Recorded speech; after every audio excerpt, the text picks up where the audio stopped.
Nigerian president is someone that expects everybody to come in front of him, bow down, lie on the floor, lick his foot, and then anything he says, yes, sir, and then they come in front of him, they pretend like they're not doing anything, and right behind him, they're doing a full law. So when what Obasanjo wrote and how he sees it, I consider that those perspectives are all his. Okay. But other people also have another perspective of him. I've always told him from the time I've known him that, look, Atiku, that it's not a good thing that you didn't think to respond to those issues frontally. But they don't really get it, that printed words live forever.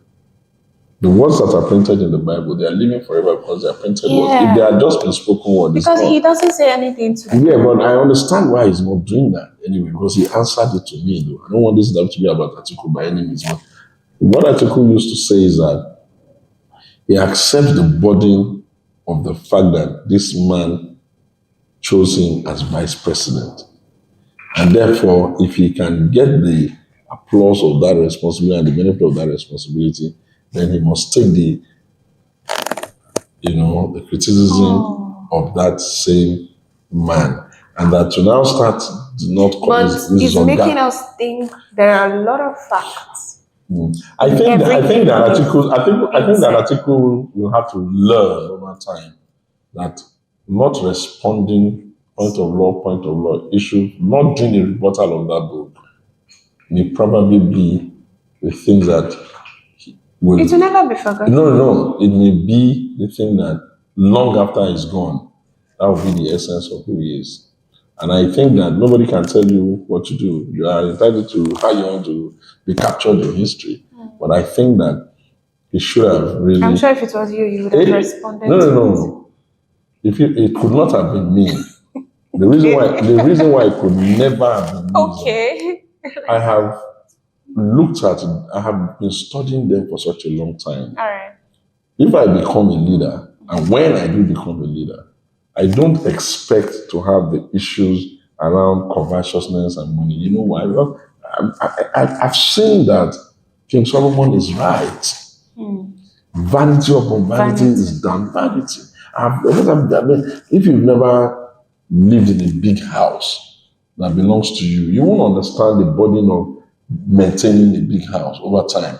If you've never really had money, you won't understand how spending and just being stupid with money can take you all in the wrong direction. If you need to have seen it to be able to understand that there's nothing to it.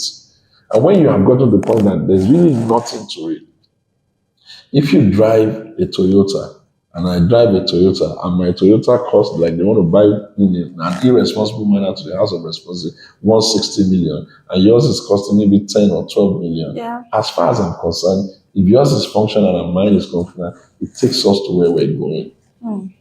I'm not too heavy on, I'm just a style. I've been around. So in leadership, I understand empirically that what makes you immortal is service. Yes. What makes you immortal is thought processes that are verbalized, that becomes quotes, that live forever because they are truism. What makes you immortal is the audacity of the vision you are pushing and the ability to get your country to run behind it. What makes you immortal is the firmness of the cutting of your sword for justice. What makes you immortal is how you come before the world and tell them, here we are, Nigeria, and we have arrived. We may need your partnership, but we're not going to listen to your Army's version that is excessively too critical. That's the kind of thing that I think in leadership. What makes you important is figuring out what exactly does Nigeria want to project to the world, apart from the fact that people are coming to buy our oil and gas and our mineral. There's also our culture. What makes you important as a leader is safe spaces over your heads. What makes you important for me as a leader is the ability to tell the people in your country that keep your religion out of the space. If he kills a Nigerian, that's murder. That's the kind of leader that I want to be. Yeah. I don't want to be the kind of leader that have to pander to Christian leaders or pander to Muslims. No, I'm the kind of leader that wants to tell Muslims that, hey, gentlemen, this is what is in the Quran, this is what is going. I don't want to hear any of this in this country, otherwise this is the consequence. And I cannot, obviously, I can tell the Muslim leaders that, you know what I'm going to tell the Christians that? I'm not going to literally say that I'm going to cut off their tongue if they destabilize the country. The reason is that I have seen that nothing destroys a people more than the manipulation of religious people, because the culture itself, our culture, the African culture itself, is absolutely beautiful. If you most people don't know, one of the oldest sign language system in the world is the Hausa sign language system. That's ours. One of the oldest boats to ever be made in the world is somewhere in around Adamawa, in one of those places. You understand? We are not a people who did not exist before religion. Yes, we can take the philosophy of the religion, we can take the idea of going to heaven and all that, but while we are on earth, as a leader, I will not tolerate that people are going to use religion as the basis to kill my people. Any religion that kills my people, I have to kill the people that are. Because I will not see it as religion, I'm going to see it as crime. And the responsibility of anybody that has responsibility to manage the place to make sure that crime will not take place here. And you have to be firm about it. And if your culture is dying, you have a responsibility to look at your traditional institution and tell them reform. Because what's the point in keeping you? You are the relics of our history, and you're not even manning up. You can't have both. You either want to be a custodian of our historical journey of who we are, what we are, and see what you're doing to make sure that you preserve that, or we can banish you. Ordinarily, Republican democracy and kingship doesn't even go together. So, exactly. So, Africa, Nigeria, because of our sheer size, has to be a country that understands, first of all, that nobody's going to help us apart from ourselves. Has to thank God for the fact that we have the kind of weather we have. We have the ability to grow the food this season and have it next season. If people will stop killing people that go to the farm, we have the ability to say, okay, we want to build the roads, get everybody, but we can do anything we want to do. There are nations that don't have natural resources. And they're doing what they have to do. We can tell the world, okay, we owe you some money, give us some time, we'll pay you, but this is the way we're going to pay you. We don't have to go to the United Nations General Assembly if we're not ready. What do this? The one they went last year, what did you get from the one they went for? Why are we under pressure to go there? We can close in and be busy for a few years. And by the time we tell them, yes, we are, here we are ready, they will know. We can't expect them to come and give us economic models in their Canadian schools that is not even working in their own country and come and dump it on us. No. We can insist that we will find our own way. And we will not have any nation tell us that we have to be partners with this one and not that one. No. We can say boldly to the world, we are Nigeria. We are open for business. And anyone who lends a hand to us will take the hand back in friendship. But it takes a certain level of knowledge. It takes a certain level of deep understanding of where you're going to be able to do that. Any nation that cannot even manage its own people and even beg them if he needs to, oh, please, my people, stop killing yourself. How can he punish them? How? There's no part of the country that doesn't need strong leadership. How can you look at people? I mean, by now, myself and our neighbors would have had problems. I need to understand how people are coming from the Sahel. So you say, they are not doing insurgency in your own country. It's in my own country they'll be doing insurgency. We have a problem with that. We will have a problem with that. I can't see. I don't like to criticize leaders because I understand the burden. Amen. Because of the burden they carry. It's easy to just criticize. It's very easy. All you have to do is I don't agree. But the bigger problem is how do you solve the problem? As much as I used to say, Ashadbola met the president, this time, I'm always reminding myself that this mess did not get created by him. And I said, but President Tinubu is a little bit lucky. Thank you very much. He could have been a man who was a minister that was promoted to president. He could have been a man who was vice president, promoted to president, and then the ability to shake himself up that policy will be even tougher. But you can't tell me he was the one that took any policy decision on behalf of this country beyond running Lagos. Beyond running Lagos. Okay, as a politician, that is all rumor. What is critical is that if there's a mess in the country, he has inherited it, the liability and the asset, and is busy at it. We need to finish all this, election and all the courts. If we need to reform them, we need to reform them. We need to reform our court system to such a point that nobody goes to court, even with the slightest opinion that there's going to be procured judgment. Everybody in the country needs to know that that court system will weigh in on the side of truth and facts. And if you come to a situation where there's general, elevated, noisy, decibel conversation that suggests that when you get judgment, it's not, you know what I mean, something untoward has happened. When you don't get judgment, something has untoward. Everybody is the loser. I take a case to court. I push my case very well. I get good lawyers. My lawyers are smart. I win. Then you're going to come and start saying that I procured the judgment. Okay, flip it. I take a case to court. My lawyers are very good. I do the best I can. I miss it and they don't give me the judgment based on the court of law. Then you're supposed to tell me that, oh, sorry, because the judgment was procured by the other guy. Do you see what I'm trying to say? If the system does not have integrity, everybody is the loser. Take the case of this INEC situation now. Let's agree without considering Bola Tinubu has won. Does it deserve to be made to feel that he rigged an election he didn't rig? No. Okay, take for instance, we have lost. Peter Obi, for instance, has lost. Does Peter Obi deserve to lose an election he thinks he may have won?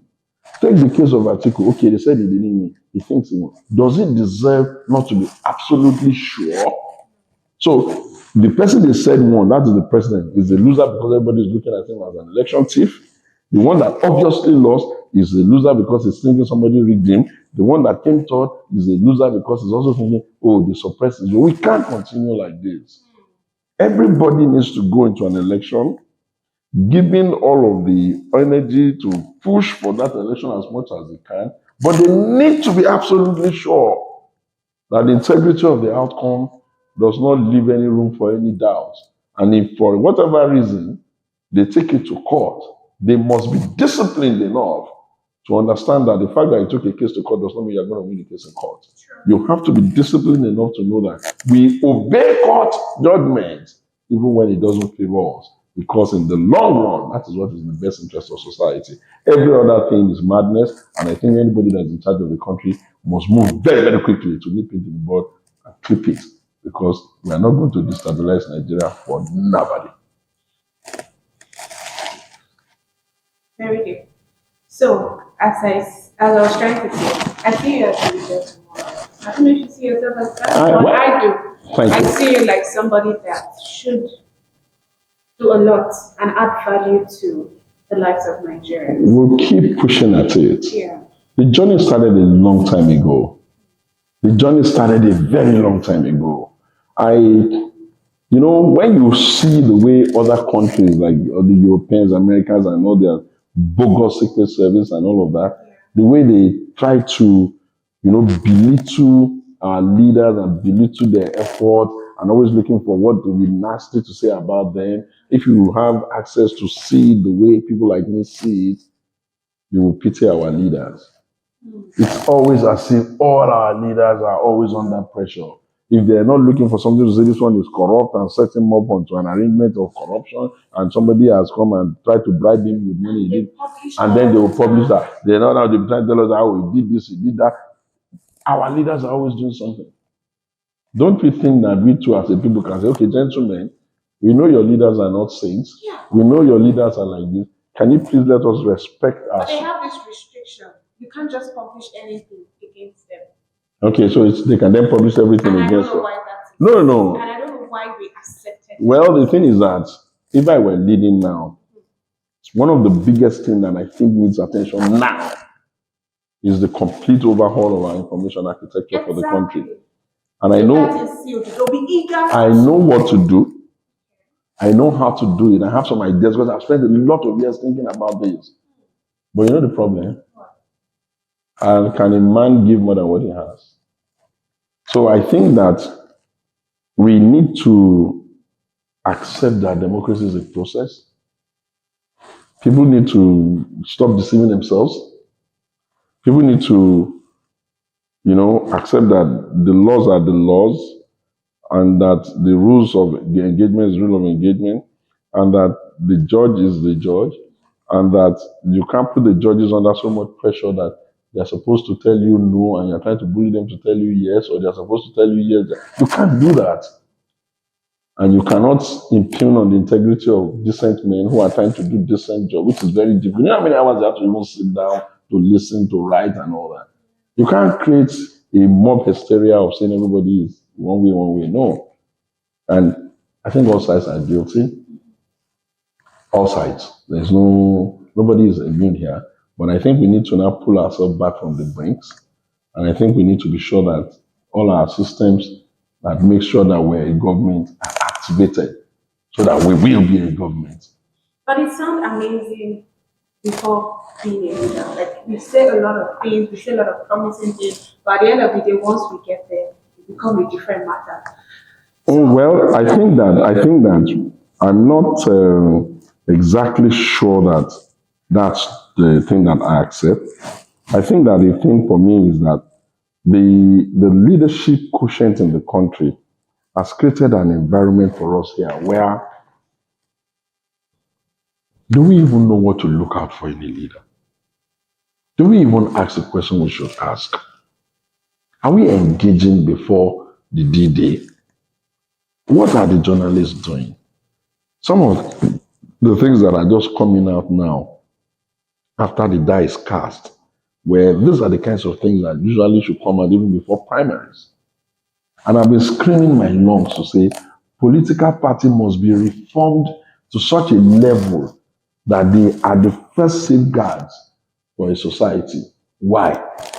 If you don't safeguard the people by your own internal processes, anyhow people will emerge as candidates and the choices are already made for the people.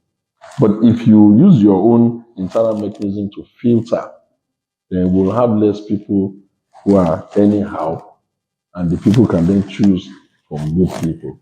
But if we make it laissez-faire and all comers, everybody just come and even people that we all know are known criminals, known 419ers, people that we don't have to go far within their society, they know them as that. Thugs, cultists, criminal on. We must accept that we need to create ethical leaders to some extent. I'm not talking about angels. And that we need to engage in a manner that we can at least, give ourselves a good chance. I mean, you are doing the election of maybe your club or your town association, something as small as that. And you see how it is easy for the members of that club to pick a good guy and the members of the town association to pick a good guy. Why would it be so difficult for a country to pick good people? That should rub off. No, it's just simply because we seem to pay more attention. I'm beginning to be convinced that all our tribes hold more in the mind of most of us than any idea of the whole of Nigeria. That's why you can almost tell the people that are getting angry and this, you can almost, if you read the comment, you can know it's tribe. And if you read what is agreeing to overlook, you can know it's tribe. And if you read the hypocrisy of what they are saying, you can see their tribes. And if you want to be tribe, if we don't want to be a country, we can reform it. Let every zone go and do whatever the hell they like. And we can test it for 50 years. And those that are fooling themselves will see the result of 50 years. Germany drew a line, East Germany, West Germany. After 50 years, they saw the results. So we can't accept an arrangement where everybody pretends as if their tribe men are good at home, but the national man is bad. Or their tribe men in the national is good, and any other tribe men in the national is bad. That's crazy. You can look at the roadmap of the whole place. Why should excruciating poverty be in one place and the people of that place are not bothered? Why should unbridled criminality, violence, drug, and all of that be in one place and people of that place are not bothered? Why should chaos and anyhowness be in one place and people of that place? People should clean the floor, sweep the floor from where they are standing. If you cannot sweep the floor from where you are standing, then what will you do? And if it's like that, assume we'll all agree that then we need to reform the country. But let me add, in trying to reform the country, please don't be deceived. The only thing unique about each of us, especially the big tribe, is the fact that we are Nigerians. You can compare yourself with your neighbors, and you will find out that let me just use some examples. Would the Nigerian Yoruba people rather be Beninoans? When you see the Nigerian Yoruba people and the Beninoans, you see the Nigerian Yoruba people even more gusto. With the Nigerian in Nigeria, in Jigawa and Kano, would they rather be Niger people? When you see the Nigerian in Niger, Kano, and they are even more boisterous than them. When you see with the Nigerian in the Igbo land, be the Southern Cameroon. When you see them close to themselves in others, so you see the Igbo. So what makes us so unique? When our cousins in other places don't even act and are not as brave, not as suave, not as everything. That's a good question. So it means that the only reason why we are the way we are, we're not giving it enough value is because we are the ones in Nigeria. And that it is the cultural rubbing off of each other that has made us a better version of our Igbo-ness, our Hausa-ness, our Yoruba-ness, our Fulani-ness, and whatever other tribe we want to call ourselves. And we are a better version of all our cousins from those other, tribal direction, only because of our melting point here. And it is the duty of whoever is in charge of the country to make sure we get that.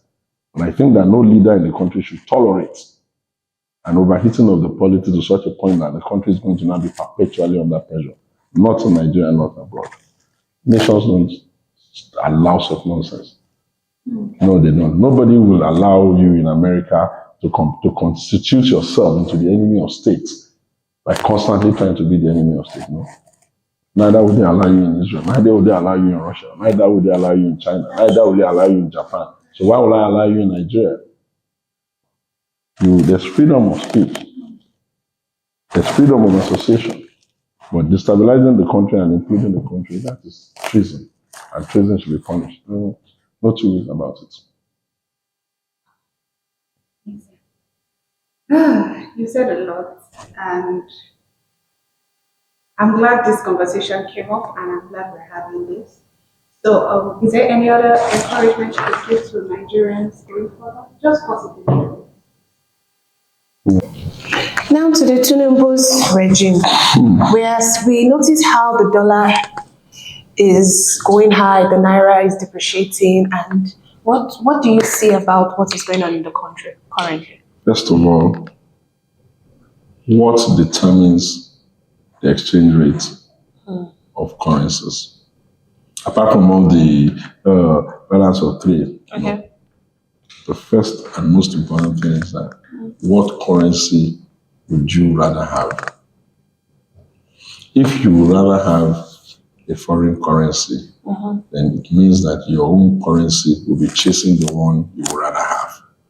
So you need to find a way to reverse your wanting to have a foreign currency. Since you are not buying things in this country in a foreign currency. We don't buy food in a foreign currency, we don't buy gas, so we need to get out of Buy that. in naira.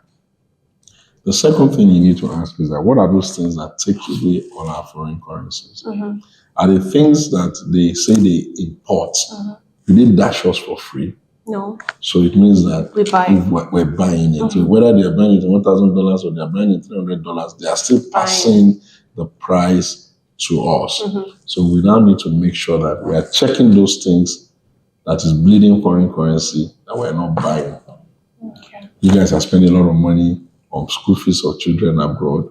Why should I be the one helping you to find dollar for that? Don't you have university you can go to here? True. So if you want to send your child to a university outside the one that I have sent you to, then you need to be in a position where you are able to see that your child, you find that currency by yourself. It's not my business if you're buying $1 million to one. It's not my problem because there are universities here that I can make you. So you're saying if we use the Naira, it will be cheaper? I've told you the first part about the Naira. The second part is what are those things like you are using dollar for that's not directly returning back to the economy? You are going abroad for your healthcare. How is that my business? Why can't you go to the hospitals here? If you cannot go to the hospital here, how is it my business with no money for you to go and get dollars to go abroad? People die abroad, people die here. So what I'm trying to tell you is that national currencies are just promissory notes. You promise to pay on demand. Now, your media, why are they in a frenzy of exchange rates? When was the last time you tried to change money? So why do you have to bother about the exchange rate that much? Yeah, because people travel a lot. Now, who are the people? The rich. Let them burden themselves with their problem. You're creating a scenario in the country where the only conversation you are having is a conversation that is useless. The exchange rate of the dollar is $1. So I don't want to buy dollar. You don't want to buy dollar. The person in my village doesn't want to buy dollar. There are 220 million people in this country. The vast majority of them don't want to buy dollar. Why is that the main conversation in the news? And that's how you stem the pressure. Then your leaders, why do they want to have their assets in dollars? You know they're stealing the money. Your ability to take the money back from them is a function of your determination. Yeah. The breach, they're not so brave. All you need to do is be very firm and make it clear that a certain pattern is not going to go anymore. The things you are buying, okay, you come, okay, you are bringing in petrol, okay, yeah. Is there anywhere in the world today where the price of petroleum product is not high? Everywhere, actually. Even it's higher than Nigeria to an extent. So why are you so indulged? Why are you so indulged? Why are they not having riots in England because of the price of petrol in America? Why are we having? Okay, but you can't come from petrol of 190 something. No, you can. 600 all of a sudden. You can. That's too much. That's not even double the price. That's like triple. No. You were the time you were buying it at that price. The federal government was burning money on your behalf. So you were driving all over the place recklessly where you needed to go, where you didn't need to go, instead of car sharing, because your government was deceiving itself that it had the money for that kind of nonsense. And over the years, you have built up a lot of debts. You are servicing the debt. Your consumption is still very big. And you think that any sensible leader, when you don't even have the money, you want to have low price of petrol. When the money you are owing for the last one you got, you have not even paid. And there are countries all over the world that their petrol prices are so high. True. So if you manage your communication well, and you make the people in the country understand what the level of patriotism is, and take conversations that do not belong to the poor away from them, or tell the poor that it's not your business. Let the rich bother about their burden. When they were eating the money, did they call you into it? The people I see on the street carrying beggar bowls, I've never seen anybody drop dollar in their beggar bowl. It's always Naira. Thank you. And if you have to worry about the price of food, you need to only rack up your ability to produce. Because really and truly, if there's a bar and you want to eat rice, that's your business. Yeah. If we can grow cassava and we can have vegetable and we can have mea kuka and we can have all of those things that we eat here, and you're not happy with that, why should I be bothered about how much I'm paying for rice? Yeah, actually. Some civilizations don't do that. The Germans did not even eat rice after the Second World War for years. They were eating their own. They grew potatoes and they grew flowers. And so they created all sorts of variety of bread and they created all sorts of variety of potato. Because they understood that they didn't have money, they can't be running up and down the place, they can't be buying rice. But here you are, everyone buy rice, everywhere in jollof rice. You're even doing competition about the product you're not even producing, and you're happy to do that. You can't run a nation like that. Niger jollof. Yeah. Your competition. So you need to stop prodding the people in the direction of anger. Yeah. And you need to calmly like government, allow government to work. And government itself needs to understand that you can't tell people to tighten their belt and you'll be doing whatever you like. We are all living in the same society. There's nothing you want as government that I don't want. So why do you think you need to shove it in my face that just because you're in government you can do it and all of the others can't? And why are there no consequences? True. If the dollars that was in the Nigerian economy through the central bank was there will be a paper trail of who took that money that he didn't deserve to take it. Why have they not been arrested and the money taken back? You need to understand. This is a virtual question. Like You need to understand that. How would the Chinese have treated this situation? How would President Putin have treated this situation? How would Donald Trump have treated this situation? How would strong leaders have treated this situation? Yeah. So why are you treating it differently? You can't run a nation on zero consequence and expect people to change. The only thing that keeps society sane is the sureness of consequence. If there are no consequences, everybody will do what they need to do. The concept of government was not created because government was better than the people. No. If the people on their own would do the right thing, then we need less of government. But the people will not do the right thing on their own. Yeah. So the poor is not the problem. The problem is their rich friends. Nigeria did not get bled into this scenario because of the poor. Nigeria got bled into this scenario because of the so-called rich people that they know they are friends. And if you want to save Nigeria, and you want to create a Nigeria that all of us can be proud of, then people who got us into this mess cannot explain it away. Sure consequence is what will help us get our money back, some of it, and if we cannot get all of it back, sure punishment will make sure that the operators of today don't go that route. How can you explain to a nation that people agreed to be taking forex from the bank and doing nonsense with it, and everybody was just round tripping and doing arbitrage, and somebody allowed it in his reign, and then you are here now, you are going to, the only thing you did was you removed their hand from the cookie jar, but you didn't ask them to return the cookie. No, you can't run an economy like that.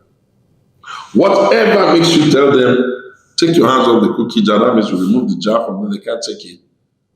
The country cannot be paying for the debt that you stole. We need to then tell you, you need to return it. And we need to be very quick about returning it. We need to be very determined about returning it. We need to be very firm. If you can wake up in this country and go to the houses of judges and bust them up, what is going to stop you from busting criminal elements who are calling themselves big men in this country? Overnight, you're rounding up about 200 of them, and where they know that there's fire on the mountain, that this is a serious issue. Why would you bleed the country to death and then pass the burden to the people and then continue to behave that? Why is the president not writing a memo to his ministers, to his agencies, and to the National Assembly that for the next 2, 3, 4 years, we ain't buying any foreign cars? Yeah. If our problem is production capability, okay, we can augment a little. But as a demonstration of faith in what we're talking about, we're buying local cars. Yeah, we are. Is that so hard? That's not a lot of ingenious work. It's just being consistent, understanding what the time is. And how do you explain a nation that even the private people don't have a saving culture? If you don't have a saving culture, people, if every money that comes to their hand, they need it for their survival, then you're not going to be able to grow the economy in a manner that it can do investment. You can't give everything in the country only to 3, 4, 5 rich people who will be walking up and down the street pretending as if they are brilliant, when in the real sense of the word, what they've been doing is they've been roguing the system. So I think that in the long run, they think it's only policy. Yeah. It's not. Okay. It's a combination of policy and also enforcement and change in attitude. And you need to go to our friends. And our friends are not only in America. We can make some things happen for them with other countries of the world. We can even buy their debts and give them some headroom so that they can have some space. They can call themselves and tell everybody to put the same amount back for all of the arbitrage that they all got. And they can be very total about it. Yeah. And they must make sure that things are going back to the people. And for the poor too. Okay. When the other governments were here, did they ever wake you up one day in the morning and tell you that they wanted to give you money? No. Okay, so why do you think that if they have a problem with the economy, They'll do that? They'll do that? So when people are angry with the economy, the question I always ask myself is that what value are you providing that they can pay for? And it's the only value that can be paid for, the value that government can pay for. I understand that the Nigerians have been holding the short end of the stick for a long time, but we need to be clear. Okay. The new man did not cause the problem. And we are not going to be so unfeeling as to not understand that they're trying to fill the hole that was good. Have you ever asked in this country why none of our ex-leaders have ever tried? When we can see other countries trying their leaders. Mm-hmm. Even Donald Trump isn't trying in America. Mm. Yes. Presidents of countries get tried. Nigeria has never had the courage to try any president. So it's basically a question of the guy gives approval for people to go and do whatever they like. Then you run after the people that got approval to do whatever they like. And the person that gave them the approval or the table on which the buck stopped. You don't even have the courage to try. Why? The presidency is not an association of you have done your own rubbish, I'm coming now, I'll come and do my rubbish. No, neither is the governorship seat. The governorship seat, the presidency, the chairman of local government, any seat whatsoever is being held in trust for the people. And the only thing that makes it so is that you will review and there will be consequences. You can't come and start telling us that the only consequence that you know how to met out is to go to Mayfield, whose responsibility is just policy, and then you're holding him. What are you holding him for? You can't hold the head of policy for policy. The policy can be wrong. And it's not a crime that policy is wrong. How many policies have others in the world tried to implement on behalf of their country? Didn't they fail the housing market in America some time ago? Did you see them go and take Alan Greenspan or the chairman of the Federal Reserve or take Time? If you are going to try the man in charge of policy, you have to charge him for a different thing. You cannot pretend as if there is no paper trail to those who abuse policy. Yeah. What about all the money we put in rice? Who are those that got it? Where is the rice? So what I'm saying in essence is that you cannot wholesomely reform a country if you are into scapegoatism. You can't. Let me repeat. You cannot reform a country if you are into scapegoatism. You need to have the law. You need to have the framework. And everybody needs to know there are consequences for bridges, especially bridges that impacts the economy the way it has impacted. Our country is growing. Yeah, the economy is growing. They say they want to do a 1 trillion economy. I trust that they may be able to do it. Amen. I trust that they may be able to do it. We hope so. I pray they may be able to do it. Yeah, we hope the early stages have been very tough. Very, very tough. And I feel that once they go past the early stage, I feel that they will soon get into cruise control. And when they get into cruise control, I never want to be a Nigerian that wishes Nigeria bad. I never want to be a Nigerian that tolerates the stabilization of Nigeria. Yeah. I never want to be a Nigerian that says, oh, nothing good is going to happen in this country. Why? Because the guy who is asking to be given the responsibility is the symbol of us that he's some kind of patron. Ask them the question, what would you have done differently? And most of them will go flat. They will go flat. We'll go from consumption to consumption. What does that mean really? What does it really mean? They are very, very shallow on details. They want to talk to you about attitude or other things, but not on details. One man can never reform an economy. Yeah, actually. For an economy to be reformed, all hands must be on deck. And all citizens must give their country a chance. We couldn't have been complaining about Obasanjo, complaining about Jonathan, complaining about Yar'Adua, complaining about Buhari. Now we're still complaining. Yeah, we can complain, but that cannot be the only thing we're doing. We Okay. must be complaining. We must be coming up with solutions. We must be suggesting. We must be calling them out. We must be telling them how about this, but we must also be contributing our quota. Perfect. Thank you so much, sir, for this section. We're so happy to have you here. Thank you so much for your time, too. And we hope to see you again and have this some other time.